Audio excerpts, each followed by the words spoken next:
الحمدللہ رب العالمین والصلاة والسلام علی سید المرسلین اما بعد فاعوذ باللہ من الشیطان الرجیم بسم اللہ الرحمن الرحیم رب اشرح لی صدری ویسر لی امری واحلل عقدۃ من لسانی یفقہوا قولی۔ درود پاک پڑھ لیجئے۔ اللہم صلی علی محمد وعلی آل محمد کما صلیت علی ابراہیم وعلی آل ابراہیم انک حمید مجید۔ اللہم بارک علی محمد وعلی آل محمد کما بارکت علی ابراہیم وعلی آل ابراہیم انک حمید مجید۔ سیرت مصطفیٰ صلی اللہ علیہ وآلہ وسلم،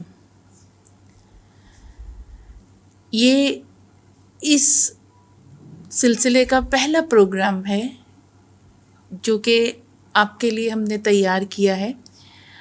سب سے پہلے جو ہم اس میں ذکر کریں گے وہ ہم دیکھیں گے کہ سیرت نگاری کے مصنفین کون تھے، کیونکہ سیرت نگاری بہت ایک اہم کام ہے۔ یہ غیر معمولی شخصیات ہوتی ہیں جو سیرت پر کام کرتی ہیں، اور یہ کون تھے اور اس کا آغاز کب ہوا تھا سیرت نگاری کا، ہم اس پر بات کریں گے۔ پہلے مختصراً کچھ اہم جو مصنفین ہیں ہم ان کا تعارف کریں گے۔ یہ جو سیرت نگاری کا کام جب شروع ہوا، یہ جو تھے حضرت عمر بن عبدالعزیز کے زمانے میں۔ ویسے تو صحابہ کرام اور تابعین اور تبع تابعین، یہ تو سیرت ان کے سینوں میں سنت رسول صلی اللہ علیہ وآلہ وسلم محفوظ تھی۔ آپ کی باتیں، آپ کے اقوال اور آپ کے عمل، سب چیزیں انہیں یاد تھیں۔ لیکن جب اس چیز کو سپرد قلم کیا گیا اور کتابی شکل میں لایا گیا تو وہ کون سا دور تھا؟ وہ عظیم اور سنہری دور جو اسلام کا تھا، وہ تھا حضرت عمر بن عبدالعزیز کی خلافت کا دور، جس میں کہ تدوین حدیث کا باضابطہ آغاز ہوا اس کام کا، اور اس کام کو شروع کروایا ہے حضرت عمر بن عبدالعزیز نے۔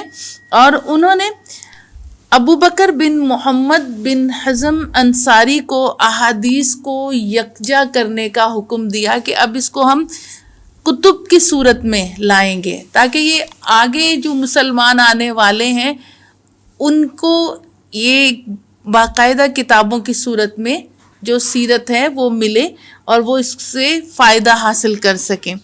تو حضرت عمر بن عبدالعزیز نے خاص اس فن پر توجہ دی، سیرت نگاری کے فن پر، اور حکم دیا کہ غزوات نبی جتنے بھی صلی اللہ علیہ وآلہ وسلم ہوئے، اس کا خاص حلقہ درس قائم کیا جائے حضرت عمر بن عبدالعزیز نے۔ اور عاصم بن قتادہ انصاری، اور وہ اس فن میں خاص کمال رکھتے تھے، تو ان کو حکم دیا کہ جامع مسجد دمشق میں بیٹھ کر لوگوں کو جو یہ ہے اس کا علم دیا جائے، غزوات نبی اور سیرت کا علم لوگوں کو دیا جائے۔ تو اب یہ کام کا باقاعدہ آغاز ہونا شروع ہو گیا، ایک علم کے طور پر بھی، اور اس کو کتابوں میں لکھنے کی، کتابوں کی صورت میں یکجا کرنے کے طور پر بھی، اور اکٹھا کرنے کے طور پر بھی اس کا آغاز ہو گیا۔ ہم سب سے پہلے بات کریں گے جو سیرت نگاری کے فن میں ماہر لوگ تھے، جنہوں نے بہت محنتیں کری ہیں۔ ان میں جو سب سے پہلا نام آتا ہے امام زہری، اور یہ انہوں نے، امام زہری فن سیرت میں بہت ماہر تھے، اور انہوں نے اس سیرت نگاری پہ ایک مستقل کتاب لکھی، اور یہ کتاب جو تھی، اور کہتے ہیں کہ ان کے متعلق اس وقت کے اس دور کے جو علماء تھے وہ فرماتے تھے کہ فقہ اور حدیث میں ان کا کوئی ہمسر نہیں، ان کے پائے کا کوئی نہیں جتنا علم ان کو آتا ہے۔ اور یہ کون تھے؟ ہم ان کا تعارف اس طرح آپ سمجھیں کہ یہ امام بخاری کے شیخ الشیوخ ہیں، یہ ان کا مقام تھا امام بخاری کے۔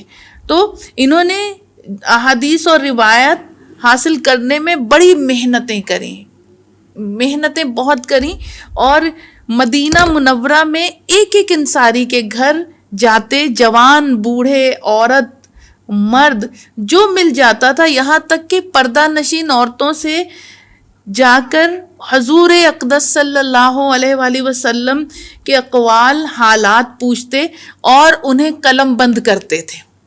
یہ بڑا ایک مشکل کام تھا جو انہوں نے لیا، اور پھر اس پہ تحقیق کرتے تھے، ہر ایک سے اس کا علم لیتے تھے. یہ نسباً قریشی تھے، تو انہوں نے اس پر بہت کام کرا اور بہت سارے صحابہ کرام کی انہیں زیارت بھی ہوئی، بہت سارے صحابہ کرام کو دیکھا بھی ہے انہوں نے. اور یہ عبد المالک بن مروان کے دربار میں بھی گئے، وہاں بھی ان کی بڑی قدر و منزلت کی گئی اسی علم کے حوالے سے. اور انہوں نے بالکل جو سیرت نگاری اور غزوات نبی صلی اللہ علیہ وآلہ وسلم کے لیے جو کتابیں لکھیں، جو تحریر کریں، جنہیں سپرد قلم کرا، یہ بالکل حضرت عمر بن عبدالعزیز کی ہدایات کے موافق کرا. یہاں میں رک کر آپ کو یہ بات اس لیے بتانا چاہ رہی ہوں کہ آپ دیکھیے نبی پاک ہم ربیع الاول کی نسبت سے ہمیں یہ علم ہونا چاہیے کہ سیرت نگاری کا کام یہ کوئی معمولی کام نہیں. جو حضور نبی پاک صلی اللہ علیہ وسلم کے واقعات، آپ کے جو مناقب، بلکہ یوں کہیں کہ آپ کے سنتیں جو بھی ہمیں ملتے ہیں، وہ اتنی عظیم ہستیوں نے لکھے ہوئے ہیں کہ جو کہیں بھی غلط بیانی یا اس طرح کی کوئی چیز ان سے ایسا امر ہی محال ہے. تو آج ہم جیسے کم علم لوگ بیٹھ کر ہم اس پر تبصرہ کرتے ہیں، حالانکہ ان لوگوں نے کتنی مشقتیں کری اور کتنی تحقیق کری اور کتنا سفر کرا اس معاملے میں. تو پھر ہم دیکھتے ہیں کہ حضرت ہشام بن عبد الملک نے اپنے بچوں کی تعلیم بھی، یہ خلیفہ تھے، انہوں نے اپنے بچوں کی تعلیم بھی ان کے سپرد کری، امام زہری کے سپرد. تو ان کے سپرد کری، اور ان کے یہ کام کی وجہ سے لوگوں میں اس کا رجحان پیدا ہو گیا، سیرت نگاری پر کام کرنے کا، نبی کریم صلی اللہ علیہ وسلم کے غزوات کا علم حاصل کرنے کا ایک مزاج لوگوں میں پیدا ہو گیا. اور ان کے حلقہ درس میں اکثر ایسے لوگ نکلے جو خاص اسی فن میں کمال رکھتے تھے. ایسے لوگ ان کے حلقہ، ظاہر جب اتنے عالم فاضل اور اتنی بڑی ہستی ہوں گے تو ان کے شاگرد کس طرح کے ہوں گے. تو یہی کہا جاتا ہے کہ ان کی یہ شان تھی. اور ان کے تلامذہ یعنی ان کے شاگرد جو تھے، ان میں 2 شخصوں نے اس فن میں نہایت شہرت حاصل کی جو مشہور ہیں، اور 2 شخص کہ جن پر اس فن کا سلسلہ ختم ہوتا ہے، اس میں موسیٰ بن عقبہ اور محمد بن اسحاق ہیں. یہ 2 ان کے مشہور شاگرد تھے جنہوں نے اس فن میں آگے اس کو بڑھایا اور کام کرا. اچھا، موسیٰ بن عقبہ کون تھے؟ یہ خاندان زبیر کے غلام تھے، اور عبداللہ بن عمر کو انہوں نے دیکھا تھا، حضرت عبداللہ بن عمر کو انہوں نے دیکھا تھا. اور فن حدیث میں یہ امام مالک ان کے شاگرد تھے. یہ وہ ہستیاں ہیں، آپ دیکھیں بڑے بڑے امام جن کے شاگرد تھے، تو کہا کہ ان کے شاگرد تھے. اور پھر اچھا، انہوں نے احادیث لینے میں، اب جو دوسرا ان کا ذکر جو ہو رہا ہے موسیٰ بن عقبہ کا، کہا انہوں نے احادیث لکھنے میں بڑی احتیاط کی. صرف وہی روایتیں انہوں نے لی جو ان کے نزدیک صحیح ثابت ہوئی، یعنی جو صحیح روایتیں لیتے تھے، اتنی احتیاط کیا کرتے تھے.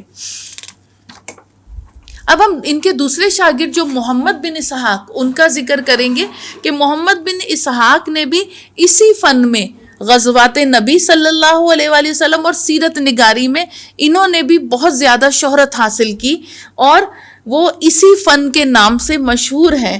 اور ان کو محمد بن اسحاق جو ہے، ان کا درجہ کیا ہے؟ یہ تابعی ہیں. تابعی وہ جس نے صحابی کی زیارت کی ہوتی ہے، تو تابعی ہیں. اور کون سے صحابی کو انہوں نے دیکھا ہے؟ محمد بن اسحاق نے. انہوں نے صحابی رسول حضرت انس رضی اللہ تعالیٰ عنہ کو دیکھا ہے. تو تابعی ہیں. اور پھر علم حدیث میں انہیں کمال حاصل تھا، علم حدیث میں کمال حاصل تھا.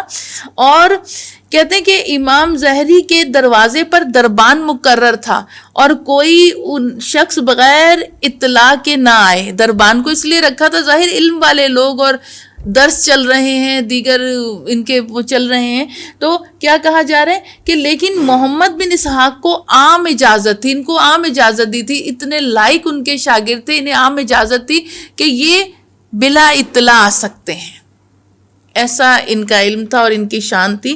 تو یہ آپ کے 2 شاگرد ہو گئے۔ اب ہم دیکھتے ہیں ابن ہشام۔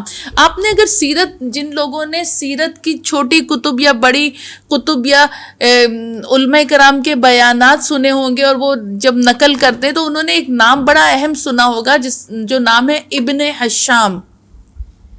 یہ بھی سیرت کے بہت بڑے عالم تھے اور ان کا نام جو تھا ابن ہشام کا نام عبد الملک، اور یہ کیا ہے، نامور محدث بھی ہیں اور مورخ بھی ہیں۔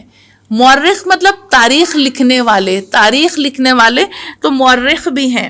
اور انہوں نے سیرت میں یہ اضافہ کیا، یعنی سیرت میں جو ان کا بہت بڑا سیرت نگاری میں احسان ہے امت پر، وہ احسان کیا ہے کہ یہ انہوں نے سیرت میں جو مشکل الفاظ آتے تھے، دیکھیں دن بہ دن اسلام پھیل رہا تھا، حضرت عمر فاروق کے دور خلافت میں ہی اسلام کہاں تک پہنچ گیا تھا، تو اب اجمی لوگ بھی پڑھتے تھے، قرآن پڑھتے تھے، سیرت پڑھتے تھے، حدیث مبارکہ پڑھتے تھے، تو اب ان کے لیے بعض الفاظ بہت مشکل ہو جاتے تھے۔ تو ابن ہشام نے جو خاص اضافہ کرا سیرت نگاری میں، انہوں نے یہ کرا کہ سیرت میں جو بھی مشکل الفاظ آتے تھے اس کی تفسیر کی، ساتھ ہی اس کی تفسیر کری، کہ تاکہ جو غیر عربی لوگ ہیں ان کو جو مشکل الفاظ جو ان کی سمجھ میں نہیں آئیں گے تو اس کی تفسیر کر کے وہاں لکھا، تاکہ لوگ اور زیادہ نبی کریم صلی اللہ علیہ وآلہ وسلم کی سیرت کا مطالعہ کریں۔